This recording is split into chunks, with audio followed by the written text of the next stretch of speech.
In the 45th chapter of the book of Isaiah, the text establishes a baseline of absolute, unchallengeable divine sovereignty. Yahweh defines his supremacy using a highly specific, exclusive phrase. He declares, "I am the Lord, and there is no other. Apart from me, there is no God." That absolute boundary makes the textual development just 2 chapters later an anomaly that demands explanation. In Isaiah 47, the pagan empire of Babylon arrogates this exact phrasing to describe itself. "I am, and there is none beside me." This is more than a boast. It is an ontological showdown over who actually controls the reality of the ancient world. To maintain the illusion of absolute autonomy, a human system must enforce it through the brutal subjugation of others. Babylon built its throne on the premise that its gods and administrative systems were the ultimate forces in the world.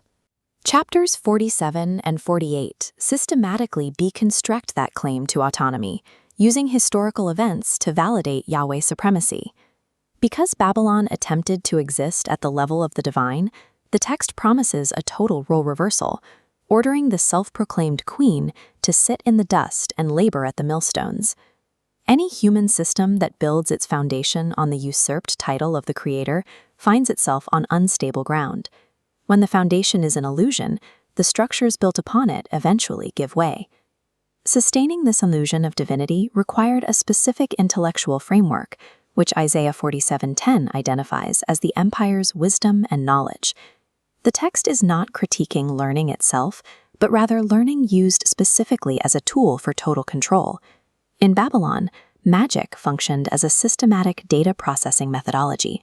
This infrastructure was massive. Their academic system included 70 volumes of omen texts used to predict the future by cataloging star positions and sacrificial signs. The appeal of this system was the promise of power without moral accountability. It allowed the practitioner to manipulate the spiritual world without making a personal commitment. This contrasts with the fear of the Lord, a framework where humans are responsible to a creator who holds them to account for how they treat the world. The Babylonian system assumed reality was a closed loop they could master through observation and data. But verse 14 delivers a verdict. All the intellectual architecture in the world cannot save or comfort its creators when the system fails. When confronted by a transcendent power, their sorceries and star charts became useless. An intellectual system designed to bypass moral responsibility is inherently fragile. It collapses the moment it encounters a reality it cannot manipulate. Yahweh responds to this by doing something entirely outside of natural precedent, intervening in time and space to prove he is the true God.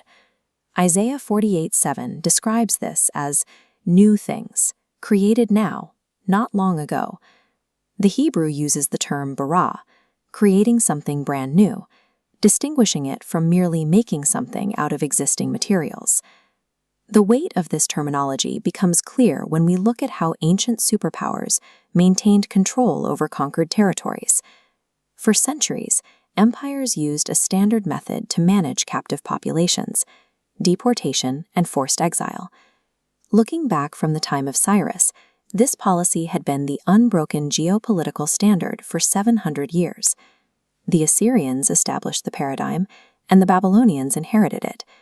To a captive in 540 BC, this was simply an unchangeable law of nature. In 539 BC, Cyrus of Persia arrived and shattered that 7th century paradigm.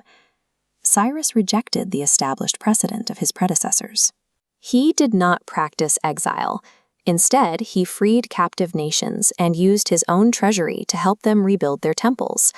Yahweh predicted this exact disruption so that no Babylonian idol or system could take credit for the shift.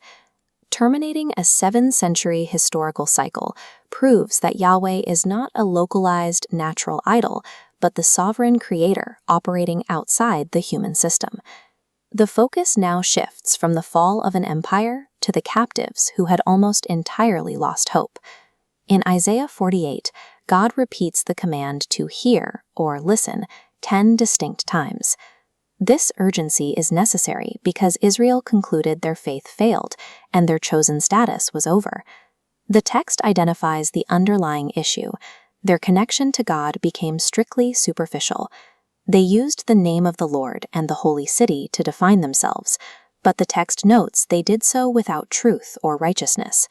They leaned on a past heritage and empty lip service, rather than a present, active faith. Internally, many were ready to settle down and simply become good Babylonians. Surviving the physical fall of an empire is meaningless if God's people have already assimilated into that empire's mindset of autonomy. If Judah's behavior didn't earn a rescue and their repentance was superficial, we have to ask what actually motivates God to act. Verse 9 explains that grace is self-generated. It comes entirely from God's own character. Yahweh redeems his people not because they earned it, but purely as an expression of his own nature. This grace is the opposite of the exhausting transactional system Babylon used to try and manipulate the future. God's command to the exiles is a final call to stop assimilating and prepare to leave. True servanthood requires an active dependency on the Creator, which means rejecting the illusion of human control. Isaiah 47 and 48 challenge the reader to abandon the idols of control and listen to the only true I Am.